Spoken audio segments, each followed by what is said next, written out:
오늘 우리가 함께 보실 하나님 말씀은 골로새서 1장 9절에서 14절까지의 말씀입니다. 신약성경 324페이지 전으로 있습니다. 골로새서 1장 9절에서 14절까지의 말씀을 저와 여러분이 한 목소리로 합독하시겠습니다. 이로써 우리도 듣던 날부터 너희를 위하여 기도하기를 그치지 아니하고 구하노니 너희로 하여금 모든 신령한 지혜와 청명에 하나님의 뜻을 아는 것으로 채우게 하시고 주께 합당하게 행하여 범사에 기쁘시게 하고 모든 선한 일에 열매를 맺게 하시며 하나님을 아는 것에 자라게 하시고 그의 영광의 힘을 따라 모든 능력으로 능하게 하시며 기쁨으로 모든 견딤과 오래 참음에 이르게 하시고 우리로 하여금 빛 가운데서 성도의 기업의 부분을 얻기에 합당하게 하신 아버지께 감사하게 하시기를 원하노라. 그가 우리를 흑암의 권세에서 건져내사 그의 사랑의 아들의 나라로 옮기셨으니 그 아들 안에서 우리가 속량 곧 죄 사함을 얻었도다. 아멘. 우리 옆에 앉으신 분들과 서로 인사 나누겠습니다. 사랑하고 축복합니다. 아직 7월이 안 됐는데 날씨는 꼭 8월 같습니다. 너무 일찍 더워지는 것 같은데 그래도 우리가 복음 안에 또 믿음 안에 하루하루 기쁘게 승리하시기를 소망합니다. 함께 읽은 본문의 말씀을 가지고 복음 안에서의 소망이라는 제목으로 말씀 나누도록 하겠습니다. 골로새서 말씀을 살피기 시작하면서 우리가 사는 이 시대가 사도 바울이 살던 때와 별반 다를 바가 없다는 것을 살피고 나눴습니다. 당시 세상에서는 로마 황제가 동상으로 세상 곳곳에 서서 이 황제가 시키는 대로 그 통치에 잘 따르는 것으로 평화를 누리고 번영을 누리고 안전을 그렇게 누리고 사는 것을 꿈꿨습니다. 오늘날 사회는 그 황제의 동상이 있던 자리에 기업의 광고판들이 섰을 뿐이에요. 돈을 숭배하는 것들이 서 있으면서 온갖 광고와 선전들이 대신해서 그 위치에 있을 뿐이지 방식은 크게 다르지 않습니다. 돈이 통치하는 그것을 잘 따르면서 평화를 누리고 번영을 누리고 안전을 꿈꾸면서 살라는 것이죠. 돈과 힘과 인기와 명성을 얻어서 누릴 수 있는 평화와 안전과 번영을 말하는 시대를 살고 있습니다. 이런 것들이 실체가 아닌 허상이지만 사람의 소망과 혹은 소원을 통제해서 헛된 데다가 시간을 낭비하고 그렇게 허망하게 살도록 속이는 계략들이 세상에 넘쳐나는 것을 봅니다.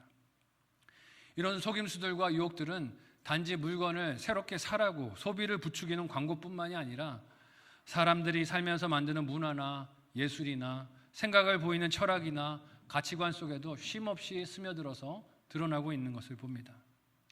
요즘 우리가 보는 대중음악이나 드라마나 영화의 형태로도 이런 가치관들은 끊임없이 우리의 생각들을 잠식합니다. 비교의식을 부추기죠. 그래서 넓은 아파트에 살아야 할 것만 같이 우리를 조바심 나게 합니다. 비싼 외제차를 타고 그렇게 여행을 다니고 주식이나 코인으로 많은 돈을 불려서 일하지 않고 사는 것이 행복한 인생이고 풍요로운 인생이고 안전한 인생이고 그것이 삶의 목적인 것처럼 우리 눈앞에 다가올 때가 많아요. 안타까운 건요, 이것이 어른들뿐만이 아니라 어린아이들의 가치관도 잠식을 한다는 것이죠. 몇 해 전에 초등학교 아이들 사이에 유행했던 그 유행어 중에 하나가 휴거라는 말이 있었습니다. 무슨 뜻인지 아십니까? 친구들을 부를 때 이렇게 부르는 거예요. 휴먼시아 사는 거지. 임대 아파트에 사는 친구들을 자신의 친구라고 여기는 게 아니고 거지니까 사귀지 말라고. 누구한테 이런 걸 배웠겠습니까? 어른들한테, 부모들한테 이런 것들을 배웠겠죠. 근데 요즘은 이런 신조어가 있다라는 이야기를 듣습니다. 지난 주간에 뉴스를 통해서 봤는데 여러분 들어보셨는지 모르겠어요. 개거. 개거라는 말 들어보셨습니까? 이게 도대체 초등학교 아이들이 무슨 소리를 하는 건지 요즘 알 수가 없어요. 무슨 말인가 뉴스 기사를 봤더니 이거를 풀어서 하는 말이라고 그래요. 개근 거지. 이제 좀 학교에 개근하고 출석하는 아이들이 거지라고 부른다고 합니다. 이유가 뭡니까? 제가 학교 다닐 때만 해도 개근은 하면 성실한 아이, 상장 받았어요.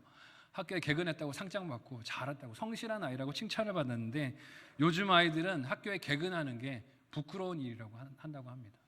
이유가 무엇입니까? 왜냐하면 그 부모가 자녀를 해외여행도 데려가지 못해서 학교에다 개근시킨다는 거예요. 그러니까 학교에 결석하고 부모 따라서 해외여행 가서 며칠 정도는 빠져줘야 그래도 이 시대의 유행에 부응하는 아이들이라는 거죠. 그래서 친구들이 그렇게 서로를 놀린다고 합니다. 부모가 안타까워서 강원도 속초나 이런 데로 여행을 데리고 갔다 오면 그건 안 쳐준대요. 그거는 아니다는 거예요. 비행기 타고 해외에 나가야 그래야 그건 쳐주는 여행이라고 한다고 합니다. 기가 막힐 노릇이죠. 기가 막힐 노릇입니다. 근데 한국의 비교 문화가 심해도 너무 심하다는 생각이 들고 특별히 이 비교 문화에 어린아이들이 잠식당하고 사는 것 같아서 안타까운 마음이 듭니다. 여러분, 이것이 강요된 꿈, 거짓된 행복, 포장된 행복에 매여 사는 것 아니겠습니까? 형편에 따라서 여행을 갈 수도 있고 못 갈 수도 있죠. 형편이 되면 해외로 갈 수도 있고 그렇지 못할 수도 있습니다. 그런데 왜 모두가 다 그 일을 해야 하는 것처럼 여겨지는 시대를 우리가 살아야 할까요? 아이들이 왜 그런 것에 영향을 받으면서 친구들끼리 서로 등급을 나누는 것일까요? 마치 황제의 동상이 세상 곳곳에 세워져 있듯이 이 시대의 물질 숭배도 사람들의 소원과 소망을 잠식하고 이끌어가는 것을 봅니다. 하지만 사도 바울은 골로새 교인들에게 무엇이 성도가 복음 안에서 소망해야 할 것인지를 말하고 있어요. 잃어버렸던 우리의 소망, 하지만 복음 안에서 다시금 찾고 회복해야 할 소망과 간구가 무엇인지 오늘 말씀을 통해 생각해보고 저와 여러분의 기도가, 소망이, 간구가 회복되는 오늘 예배가 되시기를 예수님의 이름으로 소원하고 축복합니다.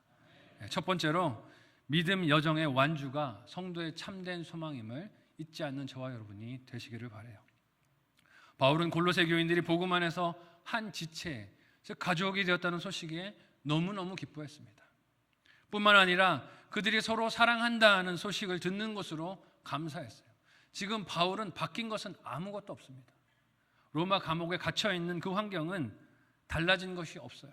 오히려 더 심하면 심해졌겠죠.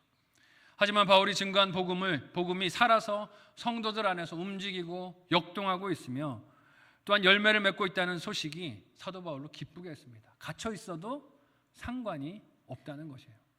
매여 있어도 바울의 이 기쁨을 뺏을 수 없다는 것을 보여줍니다. 그 열매는 지난주에 나눴던 말씀처럼 교회에 모인 사람의 숫자 때문이 아니었어요. 골로새에 모인 성도들의 숫자가 많다고 바울이 기뻐한 게 아닙니다. 그들이 모여서 드리는 헌금이 재정적인 능력이 크다라고 기뻐한 것도 아니었어요. 교회가 정치적인 영향력을 미쳤기 때문에 감사하고 기뻐하는 것도 아니었습니다. 그것은 골로새 교회 성도들이 예수 그리스도 안에 믿음을 두고 서로 사랑하는 모습을 보고 바울이 기뻐하고 있었어요. 서로 사랑하고 용납하고 고난 중에도 믿음을 지키고 살아가는 그 모습이 바울을 기쁘게 했습니다. 이는 당시 세상과 다른 방식으로 싸워서 하나님의 나라를 세워가는 소식이었습니다. 그렇게 교회가 세워지고 그 세워진 공동체 안에서 하나님께서 지금 일하고 계신다라는 보고와 같은 것이었어요. 이에 바울이 그 소식을 듣고 감격하고 기뻐했던 것입니다. 오늘 본문은 그런 기쁨과 감사가 있던 바울과 디모데가 하나님께 어떤 기도를 드리는 중에 있었는가 하는 것을 우리에게 소개하고 있어요. 그런데 그 기도는 디모데와 바울이 로마의 감옥 중에서 골로새 교회 소식을 듣는 첫날부터 하나님께 드렸던 기도라고 말하고 있습니다. 그 기도의 내용이 무엇이었다라고 오늘 본문이 말하고 있습니까? 함께 9절에서 10절까지의 말씀을 한 목소리로 읽어보도록 하겠습니다. 같이 읽습니다. 시작. 이로써 우리도 듣던 날부터 너희를 위하여 기도하기를 그치지 아니하고 구하노니 너희로 하여금 모든 신령한 지혜와 총명에 하나님의 뜻을 아는 것으로 채우게 하시고 주께 합당하게 행하여 범사에 기쁘시게 하고 모든 선한 일에 열매를 맺게 하시며 하나님을 아는 것에 자라가게 하시고 아멘. 사도 바울이 구하는 것들, 기도하는 것들이 이런 것들이었다고 말하고 있는 것이죠. 특별히 읽은 본문에서 10절에서 행하다라는 말은 한글로는 뭔가 손으로 했다, 어떤 행동을 취했다라는 말로 해석되고 읽힐 수 있겠지만 헬라어 원문의 뜻을 살펴보면 걷다라는 것이 원래의 뜻입니다. 걸어간다는 뜻이에요. 즉 바울이 골로새 교회 교인들이 복음으로 그렇게 회심하고 교회를 세우고 그리고 사랑한다는 소식을 들은 그 첫날로부터 기도한 제목은 이거라는 거예요. 복음 안에서 끝까지 걸어갈 수 있게 도와주세요 하나님. 들은 복음 안에서 구원 얻는 그날까지, 구원을 이루는 그날까지, 하나님 나라 들어가는 그날까지 끝까지 걸어갈 수 있게 도와주세요 라고 기도했다는 것입니다. 그들이 하나님의 뜻에 합당하게 걷는 것이 사도 바울의 기도 제목이었다라고 말하고 있습니다. 또한 그 걸음이 하나님의 뜻을 아는 것으로 한 걸음 한 걸음 채워져 있기를 갈망합니다 라고 기도했다고 해요. 무슨 뜻입니까? 한동안 걷다가 끝나는 게 아니라 끝까지 완주하는 믿음의 길이 될 수 있도록 하나님 도와주세요. 첫날부터, 골로새 교회가 세워졌다는 소식을 들은 첫날부터 그렇게 기도했다는 것입니다. 바울은 복음 안에서 새로이 시작되는 이 인생 걸음의 특징이 주께 합당하며 범사에 하나님을 기쁘시게 할 만한 것들이 있음을 소개했습니다. 즉 예수님을 믿는 믿음으로 거듭난 인생의 하루하루는 그 발자취, 발걸음이 하나님의 자녀다운, 하나님을 기쁘시게 할 만한 것들로 남겨져야 할 줄로 믿습니다. 그러면 오늘 나의 걸음은 어떤지 점검해 봐야 되지 않겠습니까? 무엇이 하나님의 자녀다운 인생의 발걸음일까요? 세상에 따라오라고 유혹하고 이끄는 방향과 다른 것으로 걸어가는 것이 하나님을 기쁘시게 하는 발걸음인 줄로 믿습니다. 세상은 어떤 것을 기뻐합니까? 많이 가지는 걸 기뻐하죠. 자기를 위해서 쌓아놓는 것을 기뻐하고 그것을 안전하다라고 여깁니다. 하지만 주님께 합당하며 기쁘시게 하는 길은 무엇입니까? 남을 위해서 흘려보내는 길이에요. 나누는 길입니다. 세상은 높은 곳에 올라가서 남들 위해서 군림하며 내가 원하는 뜻을 성취하는 것, 어떤 일이라도 내가 원하는 뜻들을 성취하고 남을 그렇게 이용해서 내 뜻을 관철시키는 것이 선이라고 말하지만 하나님이 기뻐하시는 길은 무엇입니까? 예수님과 같이 낮은 곳으로 내려가는 것, 섬기는 길로 걸어가는 것, 헌신하며 봉사하는 것이 능력이라고 하십니다. 주님께 합당하며 기쁘시게 하는 길은 나에게로 찾아오신 예수님과 같이 낮은 곳으로 내려가며 섬기고 헌신하는 길이어야 한다는 것이죠. 바울은 이런 복음의 증거와 흔적이 골로새 교회 성도들의 인생 걸음에 있고 그것이 한때 보이다가 사라지는 것이 아니라 끝까지 사라지지 않고 남아있기를 소망하고 간구하였다라고 기록하고 있습니다. 이 말씀 앞에 우리에게 이런 질문이 생길 수 있어요. 아니, 예수 믿기로 결단하고 세례받고 예배 드리면 그걸로 구원 확실한 거 아니야? 교회 오고 열심히 예배 드리면 그것으로 된 것이지. 하나님을 기쁘시게 하는 것이 그저 교회를 오간 발자국이라고 생각할 수도 있습니다. 그러나 우리의 믿음은 그런 외적인 성례나 혹은 종교적인 활동이나 일주일에 몇 번 교회를 오간 것으로 다 증명되는 것이 아닙니다. 여러분 잊지 마시기를 바라요. 왜냐하면 인간의 위선과 이중성은 어떻습니까? 이 종교적인 활동을 포장하는 것으로 쓸 수 있어요. 포장해서 더 씌우고 뒤로는 세상을 따라가는 길을 날마다 그렇게 걸어가면서도 복음으로 따라가는 길을 걷고 있다라고 스스로도 속이고 남도 속일 수 있기 때문에 그렇습니다. 그렇게 속일 때가 많아요. 사람은 다 속습니다. 그래서 교회 열심히 오시면 목사님들도 신앙생활 열심히 하고 있구나, 믿음이 좋구나 생각을 합니다. 집에 돌아가서 혼자 있을 때 뭘 하는지 어떻게 알겠습니까? 뭘 보는지, 무엇을 먹고 마시는지, 무슨 일을 하는지, 가족들에게 어떤 행동을 하는지 목사는 알 길이 없죠. 그러나 누구는 아십니까? 하나님은 아십니다. 사람은 알 길이 없다는 것이죠. 바울이 새로이 그리스도 안에 거듭난 골로새 교인들을 위해 간절히 하나님께 소망하며 간구하는 것이 무엇입니까? 그 걸음이 늘 하나님 안에 머물러 있는 것입니다. 그것이 교회 아니든 교회를 나가서 집안에 있을 때든 어디에 있든 늘 하나님 안에 머물러 있는 것이에요. 왜냐하면 성도들이 걸어가는 길에는 날마다 그 시선을 잡아끄는 유혹들이 있기 때문입니다. 거기에 눈이 가고 소망이 가고 욕심이 이끌리면 복음 안에서 행하는 걸음이 흔들릴 수밖에 없습니다. 날마다 하나님 안에 우리 걸음이 머물러서 믿음의 순례를 완주하려면 우리의 시선이 매일 하나님의 말씀을 향해야 할 줄로 믿습니다. 하나님의 말씀의 시선을 고정하지 않으면 우리는 목표를 향해 흔들리지 않고 걸어갈 수 없습니다. 이런 바울과 디모데의 기도를 통해 저와 여러분의 기도를 돌아보는 오늘 말씀이 되실 수 있기를 바라요. 나는 무엇을 하나님께 구하고 기도하고 있습니까? 내가 그렇게 구하고 구하는 것이 하나님으로부터 나에게 주어졌을 때 그것으로 하나님을 기쁘시게 할 수 있겠습니까? 아니면 하나님을 기쁘시게 하기보다 하나님을 통해 내 이익만 얻기를 관심 두고 있는 것은 아닙니까? 기도를 많은 시간 열정적으로 뜨겁게 하는 것도 필요한 일이겠지만 정작 중요한 것은 그 기도하는 바를 제대로 알고 있는 것, 그 기도를 들으시는 대상을 더 잘 아는 것인 줄로 믿습니다. 기도를 열심히 하는 것도 중요하지만 그 기도를 받으시는 분이 누구신지 아는 게 중요해요. 어떤 기도를 기뻐하시고 즐거워 받으시는지를 알아야 합니다. 기도하는 것도 중요하지만 바른 것을 구하는 것이 더 중요하다는 것이죠. 마치 하나님을 내 인생의 요술램프처럼 여기면서 내 욕심이나 야망을 부르짖는 목소리가 크기가 큰 것으로 내 기도가 대단하다라고 착각하지 않았으면 좋겠습니다. 아무리 오랜 시간을 큰 소리로 그런 기도를 부르짖어도 그 소망과 간구가 하나님께서 응답하실 수 없는 외침이 될 수도 있다는 것이에요. 어쩌면 그런 나의 기도가 하나님의 뜻과 마음에 관심이 없는 것은 아닌지 돌아봐야 할 것입니다. 내가 바라는 것들과 그것을 교묘하게 조작하고 조장하는 세상의 그 계략에 사로잡혀서 한 믿음 안에 걷는 지체들이 쓰러지든 말든 내 갈 길만, 내 살 길만, 내 얻을 것만 바라보고 있다면, 분주하고 있다면 그 기도는 하나님 기뻐하시는 기도가 될 수 없습니다. 하나님 나라의 자녀는 이 시대가 강요하는 행복과 성공신화가 아닌 하나님 나라가 추구하는 행복을 따라 걷는 사람들인 줄로 믿습니다. 그 행복은 함께 믿음 안에 걸어가는 지체들을 확인할 때 더 굳건해지는 것을 오늘 본문의 바울의 기도와 소망을 통해서 볼 수 있어요. 그래서 바울은 하나님께 골로새 교회 성도들이 믿음 안에서 잘 걷게 해주시기를 그들의 믿음 여정이 시작된 그날부터 소망하며 기도했다라고 기록하고 있습니다. 우리도 서로를 위해서 그렇게 기도할 수 있는 주님의 몸된 공동체 되시기를 예수님의 이름으로 소원하고 축복합니다. 내 기도만 부르짖는 것이 아니라 내 필요만 부르짖는 것이 아니라 함께 믿음 안에 걸어가고 있는 그 지체들이 이 믿음의 경주를 완주하기를 부르짖는 기도가 끊이지 않는 우리 교회였으면 좋겠습니다.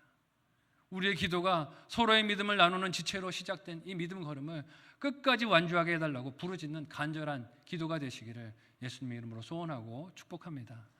한번 생각하고 적용해 보시기를 바랍니다. 첫 번째 묵상 적용 질문 드립니다. 첫 번째는요, 믿음의 지체들이 신앙 여정을 완주하게 해달라고 기도하고 계십니까? 믿음의 지체들이 신앙 여정을 완주하게 해달라고 기도하고 계십니까? 두 번째로 기도하는 구체적인 대상이 있으십니까? 기도하는 구체적인 대상이 있으십니까? 그가 어떤 어려움이 있고 어떤 도움을 필요로 하고 있는지 알고 계십니까? 알고 함께 기도하는 우리 교회였으면 좋겠습니다. 두 번째로 거룩한 감사가 성도의 소망이 되어야 함을 오늘 본문이 우리에게 보여줍니다. 지난주 설교에서도 말씀드렸지만 저희 어머니께서 오른쪽 무릎에 인공관절 수술을 하셨습니다. 그런 어머니와 요즘 대화할 때면 그래도 늘 변치 않고 하시는 이야기가 감사하다, 감사하다입니다. 그리고 아내와 대화할 때도 요즘 아내도 저에게 늘 해주는 이야기가 감사하다는 말을 합니다. 이래서 감사하다 그래요. 우리 형편에 어떻게 이런 교회에 와서 사역을 할 수 있었을까? 기회를 열어주시고 이렇게 공동체를 이룰 수 있고 사역할 수 있어 감사하다. 하나님 은혜가 감사하다라고 이야기를 합니다. 어머니 수술 받은 것도 돌아보면 요즘 병원들이 난리잖아요. 수술 받기가 너무 어렵고 힘든 형편인데 그래도 계획한 대로 약속한 대로 수술을 받고 재활의 과정 가운데 계실 수 있어서 이것도 참 감사한 일이다 하고 감사의 제목을 찾습니다. 하지만 돌아보면 이런 감사는 사실 하나님 안 믿어도 누구나 그냥 좋은 환경이 주어지면 할 수 있는 감사가 아니겠습니까? 이런 기다림과 간구에 응답 주신 하나님께 감사하지만 요즘 돌아보면 제 마음을 더 감사하고 귀하게 하나님 만들어 주신 것은 말씀을 붙들고 믿음으로 분투하고 있는 성도들의 소식이 들려올 때입니다. 배우자의 극심한 핍박에도 불구하고 그 영혼 구원을 위해 날마다 부르짖고 기도하고 있는 성도들의 소식이 신방복으로 들려올 때 제 마음 안에 감사함이 있습니다. 믿음의 자리를 지키고 계시고 기도의 자리를 지키고 계시고 그렇게 의연한 마음으로 신앙생활을 하는 성도들을 볼 때 제 마음 안에 이게 진짜 감사하다 하는 생각이 들어요. 큰 질병을 만나서 낙심과 좌절을 할 수밖에 없는 문제 앞에 서셨는데 그럼에도 불구하고 오히려 구원을 주시는 하나님을 바라보고 힘을 내며 기도하는 환우들을 바라볼 때면 이게 진짜 감사가 아닐까 하는 생각이 듭니다. 목장 식구가 당한 기가 막힌 어려운 일들을 듣고 목장 식구들이 함께 눈물 흘리고 기도하고 단톡방에서 기도 제목을 나누며 사랑 안에서 기도하고 있다라는 소식들이 들려올 때면 이게 말로 할 수 없는 세상은 알지 못하는 감사와 기도가 아닐까 하는 생각이 듭니다. 이에 더 나아가면서 간구하는 것이 있다면 그것은 한 교회 공동체 안에 모인 우리가 더욱 하나님께 이런 이유들로 감사할 이유와 제목들이 많아지는 것입니다. 복음 안에서 감사의 이유들은 하나님을 믿는 믿음 밖의 것과 같을 수가 없다는 것을 잊지 않았으면 좋겠어요. 예를 들면 몸이 건강해지고 재정적인 여유가 많아지고 직장일이 잘 풀리고 자녀가 좋은 대학에 가고 좋은 직장에 가고 많은 연봉을 받고 자녀들을 잘 낳고 그렇게 번성하는 것은 굳이 하나님을 믿지 않아도 이 세상 사람들 누구나 누군가를 찾아 헤매면서 감사하다 말하는 것들입니다. 하지만 오늘 말씀 10절에서 12절에 등장하는 감사의 이유는 하나님을 믿는 믿음 안에 있지 않고는 갖기 힘든 감사의 이유들인 것을 봅니다. 우리 같이 한 목소리로 10절에서 12절을 읽어보도록 하겠습니다. 같이 읽습니다. 시작. 주께 합당하게 행하여 범사에 기쁘시게 하고 모든 선한 일에 열매를 맺게 하시며 하나님을 아는 것에 자라게 하시고 그의 영광의 힘을 따라 모든 능력으로 능하게 하시며 기쁨으로 모든 견딤과 오래 참음에 이르게 하시고 우리로 하여금 빛 가운데서 성도의 기업의 부분을 얻기에 합당하게 하신 아버지께 감사하게 하시기를 원하노라. 아멘. 사도 바울이 골로새 교회 성도들을 위하여 소망하며 간구하는 것은 그들이 하나님께 감사하는 태도를 잃지 않게 해주시기를 간구하는 것이었습니다. 근데 그 감사의 이유가 읽은 본문 10절에서 12절은 5가지로 정리하면 이런 것들이라고 정리하고 있어요. 제가 한번 읽어드릴게요. 첫 번째는 선한 열매를 맺는 것. 이게 감사의 이유가 되게 해달라는 것이죠. 두 번째는 하나님을 아는 것에 자라가는 것. 세 번째는 하나님의 영광의 힘을 따라 모든 능력으로 능하게 하시는 것. 네 번째는 기쁨으로 모든 견딤과 오래 참음에 이르게 해주시는 것. 다섯째는 빛 가운데서 성도의 기업의 부분을 얻기에 합당하도록 하나님께서 만들어주시는 것이 감사의 제목이고 이유다라고 설명하고 있습니다. 바울이 말하는 이 선한 열매들은 당시 강대국인 로마가 말했던 좋은 열매와는 차원이 다른 것을 봅니다. 로마는 다른 나라의 영토를 빼앗고 높은 자리에 올라가고 다른 사람들을 내 발 아래 굴복시키고 가진 힘을 자랑하는 것을 좋은 열매라고 불렀습니다. 하지만 바울이 말하는 좋은 열매는 어떻습니까? 이 믿음 때문에 핍박을, 무시를, 멸시를 당하는 상황에서도 모든 견딤과 오래 참음이 드러나 그 믿음의 진실함이 증명되는 것이 감사의 이유라고 합니다. 저와 여러분의 이 감사가 있으시기를 바라요. 이 감사의 과정 어떻게 생길 수 있습니까? 인내하는 자리가 있어야 생길 수 있다는 것이죠. 이런 과정을 통해 그 믿음이 성도의 기업을 받기에 합당함을 보여주시는 하나님이 골로새 교인들의 감사의 이유가 되게 해달라라고 기도했습니다. 사실 여러분, 우리가 믿음이 있다는 것이 어디서 드러납니까? 형통하고 잘 될 때는 믿음이 드러나지 않아요. 언제 믿음이 드러납니까? 고난 중에 있을 때 믿음이 드러납니다. 내가 인내하고 기다리고 견디는 것이 있을 때 믿음이 드러납니다. 눈물 흘리며 하나님께 기도하는 그 자리가 있을 때 믿음이 드러나는 것을 봅니다. 힘들죠. 어렵습니다. 할 수 있으면 이 자리를 피하고 싶습니다. 하지만 그 자리를 견뎌낼 때 믿음이 드러나고 증명되는 줄로 믿으시기를 바랍니다. 그래서 하나님이 우리를 어려운 자리를 통과하게 하세요. 이 말은 달리 말하자면 남들이 불평하거나 의심의 이유로 여기는 것이 오히려 성도에게는 감사의 이유로 변해지게 된다는 것입니다. 또한 남들이 빨리 포기하고 버리라고 말하며 그렇게 포기해 버리는 것이 상식이 되는 세상에서 오히려 인내하고 자기 자리를 지키고 또 거기서 기도하고 불평을 감사로 바꾸는 것이 믿음이 드러나는 자리가 된다는 것이에요. 세상이 보라고 하는 것과 다른 것을 볼 때 감사가 일어나게 된다는 것입니다. 이처럼 세상을 뒤집어 보고 다시 보고 하나님이 주신 믿음의 눈으로 살펴보는 역전과 반전이 복음 안에서 성도가 가져야 할 소망과 간구의 제목인 줄로 믿습니다. 복음 안에서 시작된 여정이 끝까지 이어지기를 갈망하는 것이 우리가 하나님께 구하는 제일 간절한 기도가 되어야 할 것입니다. 그렇게 성도가 살고 하나님께 기도할 수 있는 이유가 무엇입니까? 함께 오늘 본문 마지막 13절에서 14절까지의 말씀을 한 목소리로 읽어보도록 하겠습니다. 같이 읽습니다. 시작. 그가 우리를 흑암의 권세에서 건져내사 그의 사랑의 아들의 나라로 옮기셨으니 그 아들 안에서 우리가 속량 곧 죄 사함을 얻었도다. 아멘. 예수 그리스도 안에서만 이 뒤집어진 시각과 가치관을 가질 수 있을 줄로 믿습니다. 예수 안에 있을 때만 세상을 이렇게 뒤집어 보고 다시 보고 새롭게 볼 수 있다는 것이에요. 예수님 때문에 우리는 세상을 달리 봐야 합니다. 세상이 보라고 강요하는 소망과 다른 소망을 구하는 사람들이 되어야 합니다. 우리 자녀들도 끊임없이 이 강요에 시달리고 살아가고 있어요. 설교서도에도 말씀드렸지만 해외여행 못 가면 거지라고 놀림받은 세상에서 살아가고 있어요. 그래서 부모가 어떻게 자녀들을 가르쳐야 합니까? 그래서 애들 기죽지 말라고 데리고 해외로 나가야 됩니까? 그렇지 않다는 걸 말씀으로 가르칠 수 있는 저와 여러분들이 되실 수 있기를 바라요.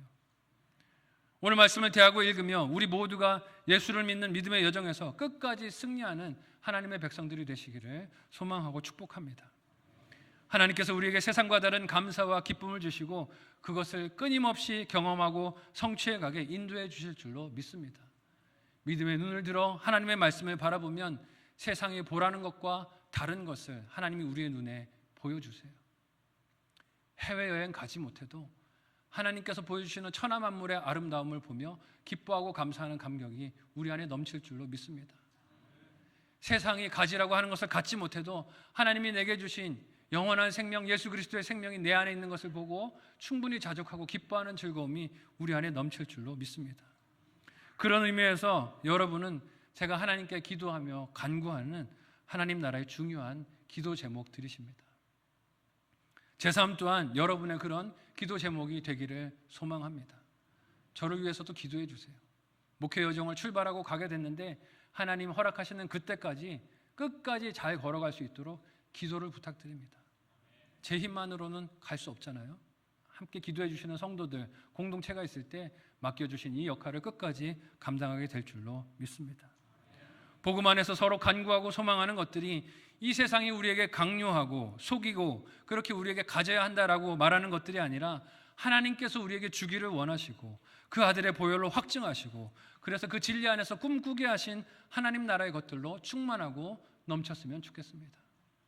세상이 가져야 한다라고 말하는 것을 가지지 못해서 슬퍼하고 안타까워하는 것이 아니라 하나님이 내게 주신 것을 바라보고 기뻐하며 이것을 전하고 나누는 저와 여러분 모두가 되시기를 사랑하는 예수님의 이름으로 축복합니다. 마지막으로 한번 생각하고 적용해 보시기를 바랍니다. 마지막 묵상 적용 질문을 드립니다. 세상은 불평해도 오히려 내게 감사의 이유가 될 수 있는 어려움과 고난이 무엇입니까? 생각해 보세요. 세상은 불평하지만 오히려 내게 감사의 이유가 될 수 있는 어려움과 고난이 무엇인지 생각해 보시고 자녀와 또 목장 식구들과 나눠보시면 좋겠어요. 두 번째, 내 기도의 제목이 되는 지체가 누구입니까? 내 기도의 제목이 되는 지체가 누구입니까? 그 관계를 어떻게 확인하며 나누고 있습니까? 사도 바울처럼 편지하는 마음으로 교제하고 연락하고 위로해야 될 그 사람이 누군지 생각해 보시면 좋겠어요. 지난 주간 우리 부교육자들로부터 목회 보고 사역 보고를 들으면서 제 마음을 힘들게 하는 뉴스들도 있었습니다.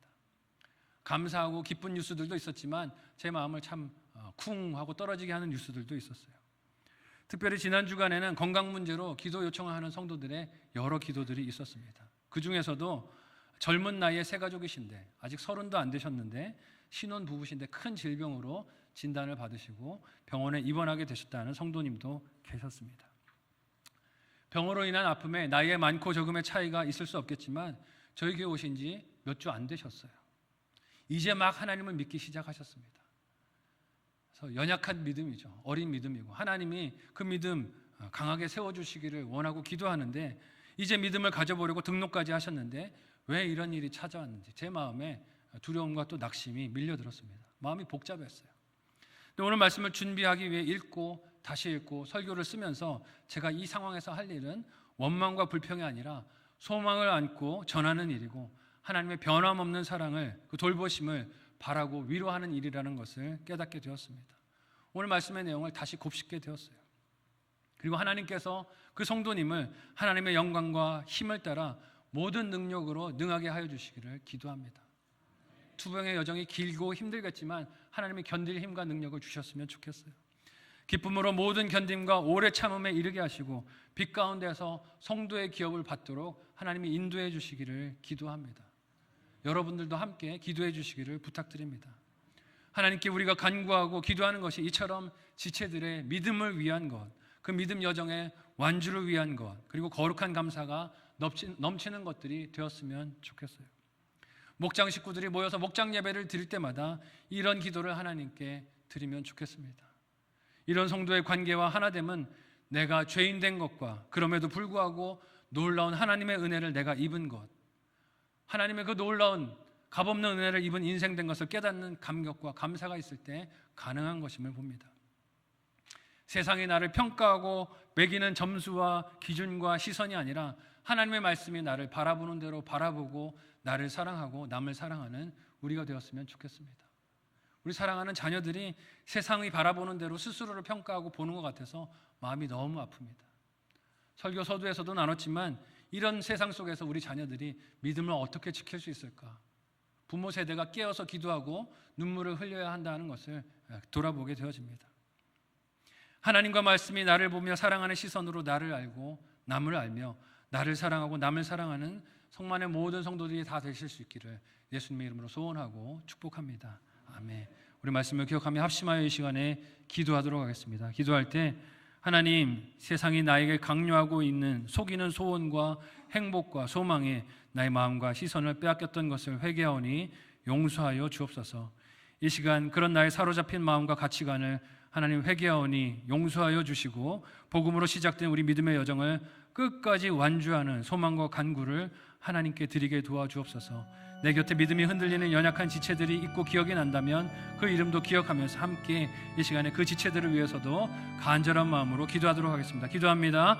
하나님 은혜를 감사합니다. 우리를 사랑하셔서 예수 그리스도의 복음 안에 믿음 여정을 출발하게 하여 주셨는데 하나님 이 믿음의 길을 끝까지 완주할 수 있도록 도와주시옵소서. 우리의 마음을 흔드는 시험들이 찾아오고 낙심하게 만드는 상황들이 찾아오고 세상의 헛된 소망과 욕망들이 우리의 꿈을 흔들며 속임수로 찾아오는 시험들이 있는 것을 바라봅니다. 주님, 넘어지지 않게 하여 주시고 우리가 복음 안에서 진정한 소망을 바라보고 간구하고 기도하게 도와주옵소서. 내 곁에 믿음이 흔들리는 연약한 지체들, 시험과 외로움 속에서 힘들어하고 있는 성도들 주께서 불쌍히 여겨주시고 다시 일어서서 믿음 안에 걸어가고 사랑 안에 걸어가고 소망 안에 걸어갈 수 있도록 주여 도와주시옵소서. 오늘도 우리를 불쌍히 여기신 하나님의 은혜가 함께하여 주셔서 허황된 소망에 나의 인생을 내어주지 않게 하여 주시고 복음 안에 진정한 소망을 두고 걸어가는 우리의 삶이 되도록 우리 자녀들이 되도록 주여 도와주시옵소서. 감사하며 예수님의 이름으로 기도하옵나이다. 하나님, 세상이 우리에게 있어야 할 소망을 허망하고 헛된 것들로 속이고 유혹하고 시련을 주는 시험들로 찾아오는 것을 봅니다. 주님, 불쌍히 여겨주시고 복음 안에서 우리가 진정으로 소망하고 기도하고 간구해야 할 것들을 회복하도록 주여 도와주옵소서. 우리 안에 예수 그리스도 안에서 착한 믿음의 여정을 시작하신 하나님께서 이것을 완주할 수 있도록 힘주시기를 기도합니다. 사랑하는 성만교회 모든 공동체 성도들이 이 믿음의 경주를 끝까지 완주할 수 있도록 주여 도와주시옵소서. 나의 앞길만을 놓고 기도하는 이기적인 인생이 아니라 서로의 믿음 여정을 위하여 기도하는 사랑의 공동체 하나된 하나님의 백성들 되게 도와주셔서 하나님 이 세상에서 허황된 꿈과 야망을 쫓아 사는 안타까운 인생들이 주님 품에 돌아오게 하는 일에 귀하게 쓰임받는 복의 통로들 다 되게 도와주옵소서. 하나님 은혜를 감사하며 이 시간에 예물 드리오니 기쁨으로 연락하여 주시옵소서. 예수님의 이름으로 기도하옵나이다. 아멘.